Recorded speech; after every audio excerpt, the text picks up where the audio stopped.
We are just 12 hours away from the end of the Warriors season. The team was defeated 4-1 by the T-Wolves, and there is relevant information regarding the roster construction. Will Giannis stay or leave? NBA sources are revealing details about the possible direction this situation might take. What will we do with Butler, Draymond, and Steph? Should we dismantle the group, make a trade, or rethink the roster structure? Mike Dye Jr. is leading this process. We have all the latest updates on the Warriors. 12 hours left. That's why it's fascinating to follow the updates, whether during the regular season, playoffs, or off-season. Excellent work was done on the post-game analysis and season summary last night. The video is available in case you haven't checked it out yet. Player performance evaluations will be key, such as Brandon PMKI's performance in his second year, his inconsistent season compared to the first, and how this relates to his contract and potential trade value, among other aspects. We will investigate the off-season moves and the draft players the team could consider. The NBA Summer League, free agency, and athletes leaving the roster are also important topics. There's a lot of news coming for this team. Let's dive into it as soon as possible. A video will be available later with reflections on the past season and its implications. I thank everyone who has been with us from the start. Your support is crucial. If you've joined us recently, we appreciate you being part of this community. The latest information suggests that the team is not looking for a major overhaul, but rather to reconfigure its rotation around the core players. This approach makes sense, especially considering the high contract given to Jimmy Butler, totaling $120 million over 2 years. Financial flexibility is limited, especially with Steph, Dre, and Klay, and unfortunately, Klay is no longer part of the team, all of them receiving substantial salaries. When evaluating future salary projections, a player currently receives $20 million, but is expected to make $59 million next year. Another player's contract is in the $54 million range, while a third player is valued at $25 million. Adding these amounts together, $60 million and $50 million, totaling $110 million, and adding $25 million more, we get a total of $170 million in salary expenses. This amount represents a significant portion of the salary cap, ranging from 60 to 70%. Additionally, there's a $6 million cap shortfall. When we look at the fiscal situation, the base amount for the first apron tax is $24 million, while the luxury tax is $16 million. Therefore, there is some room to maneuver, which is a positive point. However, it's essential to consider the departures from the team. Some players are becoming free agents, and there's the possibility of them being re-signed. But are these the right options? The central concern at this point, aside from a few guaranteed athletes, is how to proceed with other players who are in a full contract freedom situation. The role of one of the centers in the team diminished over the season, but he still brings value as a defender. However, his shooting ability is limited and his lateral agility seems to be declining. While he can still grab some rebounds, his close-range finishing has not been very effective. Is there an alternative center who could add value? A defender who, when healthy, is excellent, but seems to have lost some of his agility this season due to constant injuries. Is there another option available on the market? He is well-liked by the fans and plays a crucial role in the locker room. But is there someone who fits better?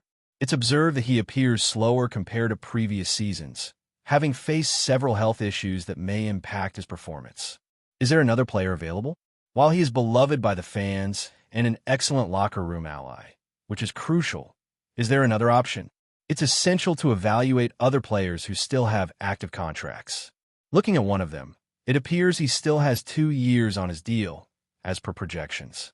In some situations, he justifies this investment.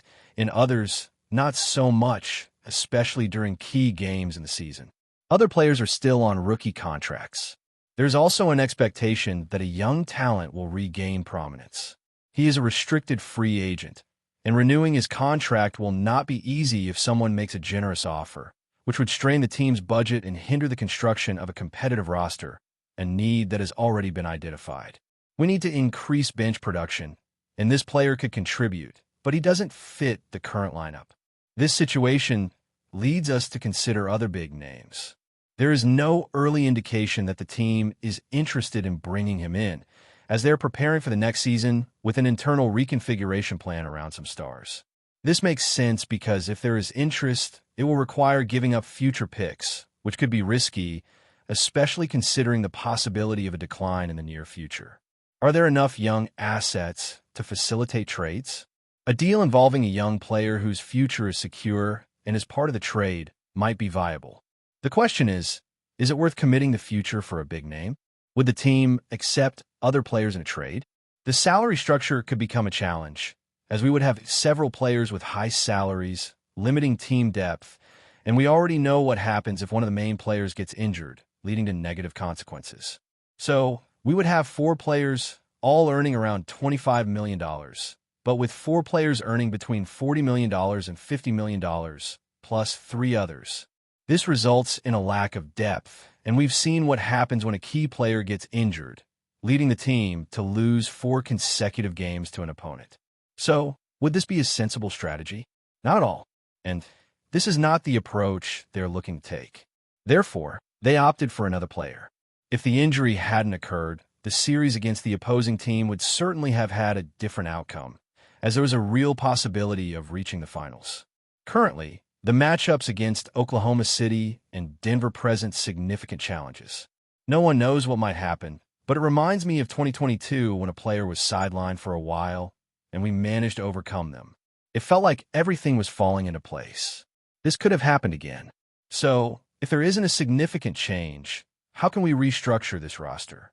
That's why, when we analyze the team as a whole, the transformation we've experienced was remarkable, considering where the team was at the beginning, during, and at the end of the season. And if you've been following for a long time, you noticed how this game evolved with each match. So let me show you while I share the screen. Give me a moment to present the team's schedule. Let's show how turbulent the journey was. I know you're aware, but visually, the team started the season very well, with 12 wins and 3 losses between November and January, faced a major drop, and when a crucial player returned, everything changed at the beginning of February, and we managed to win a 7-2 matchup. Then we faced a team that was superior without our key player. That's impressive, considering the direction the season was taking. At that point, we weren't even a play-in team, floating around 25 wins and 25 losses. The team bounced back with the return of that player. Again, one of the hottest teams at the end of the season. And it's in this context that the owner mentions that, in a way, it's an achievement to be here. We shouldn't be in this position. We suffered 4 losses to an opponent who wasn't playing convincingly, but managed to stand out. Recognition goes to the entire group. We were without our best player, one of the greats in history. So, while it's easy to get involved in hypothetical discussions and make critical analyses, I can't really feel disappointed with how things unfolded. We weren't operating at our best capacity, and that needs to be recognized. However, this whole season feels like it's stretched out for a long period.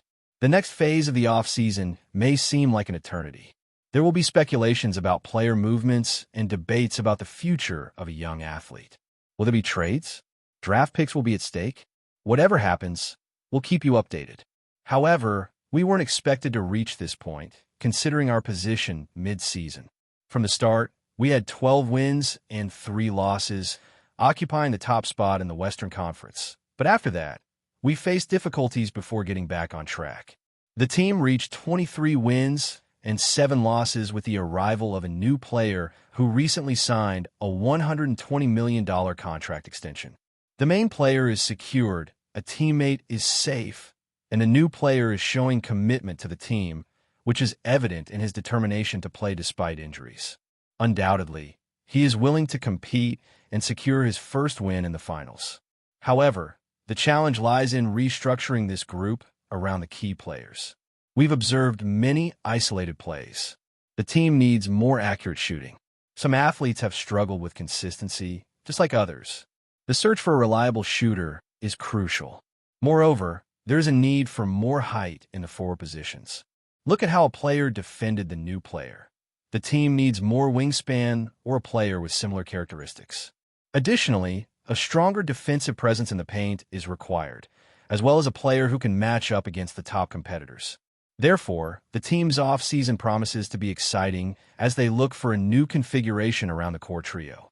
Information suggests that acquiring a star player is not an optimistic expectation, so stay tuned for news about the team. I will provide continuous analysis and developments. Get ready for a reactive video that will summarize the season, which will be released soon. The amusement park attraction is undergoing major modifications centered around 3 key elements. You may already be following the most recent developments. As such, it is beneficial to keep yourself updated with continuous reporting. A thorough examination will be shared consistently. Look forward to a video that will delve into the season, expected to be released in the coming days. Your participation in this conversation is appreciated. Subscribing will help you stay updated each day. Moreover, feel free to share your opinions on the topics being discussed. Before we continue, make sure to leave a like and subscribe to the channel so you won't miss any exclusive Dubs updates. Let's keep going. The NBA has officially announced the cancellation of Game 5 between the Minnesota Timberwolves and the Golden State Warriors, a move that sent shockwaves through the basketball world and left fans and analysts alike scrambling for answers. While the league has yet to release full details surrounding the decision, the abrupt nature of the announcement has ignited a storm of speculation about what might have prompted such an unprecedented call in the midst of a heated playoff series. This playoff matchup had captured national attention, featuring 2 franchises with contrasting histories and playing styles. The Timberwolves, known for their rising young core and gritty defense, were battling against the seasoned Warriors, a dynasty built on precision, experience, and the unmatched shooting prowess of their backcourt. The series had been intense, emotionally charged, and full of narrative twists, drawing massive viewership and dominating sports talk across the country. The cancellation of Game 5 raises significant questions about competitive integrity, logistical planning, and potential off-court issues that may have influenced the league's decision. Though the NBA maintains a high standard of professionalism and transparency, situations like this are exceedingly rare, especially during such a critical phase of the postseason. Neither team nor their respective coaches have provided official statements yet, though sources close to the league suggest internal deliberations have been ongoing prior to the public announcement. Fans who had secured tickets and made travel arrangements now face uncertainty as the league works to clarify next steps. Meanwhile, broadcasters and sponsors are also left adjusting schedules and coverage plans. While speculation continues to swirl, the focus remains on when and how the NBA will address the void left by this missing game, a game that could have played a pivotal role in determining the direction of the series. As the basketball community awaits further clarification, one thing is certain: this decision will not be forgotten anytime soon. The unexpected turn has added yet another layer of drama to an already thrilling postseason, and the eyes of the sports world remain firmly fixed on the league's next move. Stay updated exclusively with the latest Dub Nation news. Subscribe to our channel and hit the like button to keep getting daily updates on the Warriors. Don't forget to share your thoughts in the comments. Your input is essential for the Dubs community. Stay tuned for the next video.